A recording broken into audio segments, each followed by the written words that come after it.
ব্যাপারটা এমন না যে আল্লাহ লিখে রেখেছেন বলে আপনি বেছে নিচ্ছেন।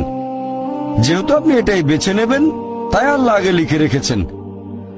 এখানে পছন্দ আপনার, তবে আল্লাহ আপনার পছন্দ জানেন। যেমন ধরেন একটা রাস্তার মোড়ে আসলেন, সামনে 5টা রাস্তা, রোড নাম্বার 1, 2, 3, 4, 5।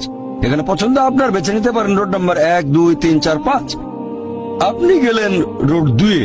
এটা আগে থেকেই লেখা আছে আপনার নিয়তিতে যে আপনি যাবেন 2 নম্বর রোডে।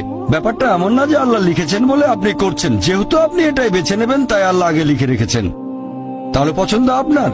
আপনি চাইলে টাকা উপার্জন করতে পারেন ভালো কাজের মাধ্যমে, হালাল উপায়ে, অথবা পারেন চুরি করে হারাম উপায়ে। পছন্দ আপনার।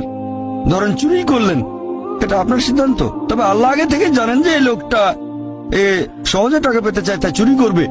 তাই আল্লাহ আগে লিখে রেখেছেন যে এই লোকটা 25 বছর বয়সে চুরি করবে।